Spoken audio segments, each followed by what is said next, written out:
Chapter 3 of the Martyr of the Catacombs, author unknown. Chapter 3 The Appian Way. Sepulchres in sad array guard the ashes of the mighty, slumbering on the Appian Way. Marcellus entered upon the duty that lay before him without delay. Upon the following day he set out upon his investigations. It was merely a journey of inquiry, so he took no soldiers with him. Starting forth from the Praetorian barracks, he walked out of the city and down the Appian Way. This famous road was lined on both sides with magnificent tombs, all of which were carefully preserved by the families to whom they belonged. Further back from the road lay houses and villas as thickly clustered as in the city. The open country was a long distance away. At length he reached a huge round tower, which stood about 2 miles from the gate. It was built with enormous blocks of travertine, and ornamented beautifully yet simply. Its severe style and solid construction gave it an air of bold defiance against the ravages of time. At this point Marcellus paused and looked back. A stranger in Rome, every view presented something new and interesting. Most remarkable was the long line of tombs. There were the last resting places of the great, the noble, and the brave of elder days, whose epitaphs announced their claims to honor on earth, and their dim prospects in the unknown life to come. Art and wealth had reared these sumptuous monuments, and the pious affection of ages had preserved them from decay. Here where he stood was the sublime mausoleum of Cecilia Metella. Further away were the tombs of Calatinus and the Saville. Still further his eye fell upon the resting place of the Scipios, the classic architecture of which was hallowed by the dust of its heroic dwellers. The words of Cicero recurred to his mind. When you go out of the Porta Capena and see the tombs of Calatinus, of the Scipios, the Saville, and the Metelli, can you consider that the buried inmates are unhappy? There was the Arch of Drusus spanning the road. On one side was the historic grotto of Egeria, and further on the spot where Hannibal once stood and hurled his javelin at the walls of Rome. The long lines of tombs went on, till in the distance it was terminated by the lofty pyramid of Caius Cestius, and the whole presented the grandest scene of sepulchral magnificence that could be found on earth. On every side the habitations of men covered the ground, for the imperial city had long ago burst the bonds that originally confined it, and sent its houses far away on every side into the country, till the traveler could scarcely tell where the country ended and where the city began. From afar, the deep hum of the city, the roll of innumerable chariots, and the multitudinous tread of its many feet greeted his ears.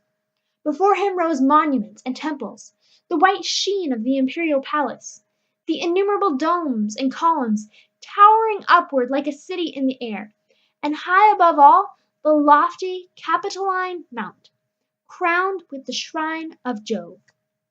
But more impressive than all the splendor of the home of the living was the solemnity of the city of the dead.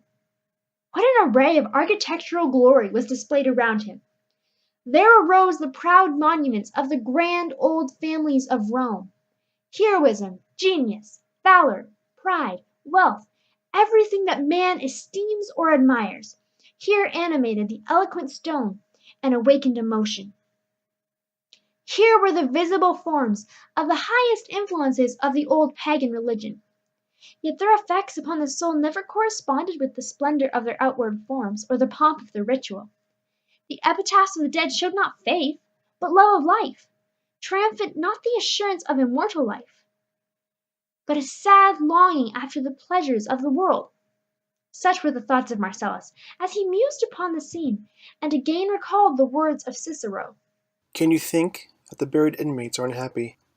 These Christians, thought he, who I am now seeking, seem to have learned more than I can find in all our philosophy. They not only have conquered the fear of death, but have learned to die rejoicing. What secret power have they, which can thus inspire even the youngest and the feeblest among them? What is the hidden meaning of their song? My religion can only hope that I may not be unhappy. Theirs leads them to death. with triumphant songs of joy.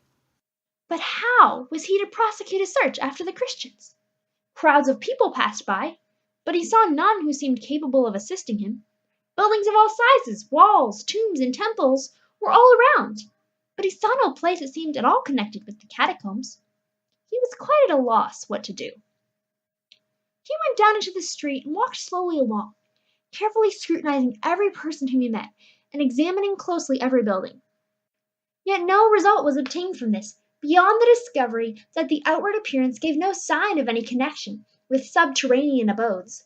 The day passed on, and it grew late, but Marcellus remembered that there were many entrances to the catacombs, and still he continued his search, hoping before the close of the day to find some clue. At length his search was rewarded. He walked backward and forward and in every direction, often retracing his steps and returning many times to the place of starting. Twilight was coming on, and the sun was near the edge of the horizon, when his quick eye caught sight of a man who was walking in an opposite direction, followed by a boy. The man was dressed in coarse apparel, stained and damp with sand and earth. His complexion was blanched and pallid, like that of one who has long been imprisoned, and his whole appearance at once arrested the gaze of the young soldier. He stepped up to him and laying his hand upon his shoulder said, "You are a foster. Come with me." The man looked up. He saw a stern face. The sight of the officer's dress terrified him. In an instant he darted away, and before Marcellus could turn to follow, he had rushed into a side lane and was out of sight. But Marcellus secured the boy. "Come with me," said he. The poor lad looked up with such an agony of fear that Marcellus was moved. "Have mercy for my mother's sake. She will die if I am taken." The boy fell at his feet, murmuring this in broken tones. "I will not hurt you. Come." And he led him away toward an open space out of the way of the passers-by.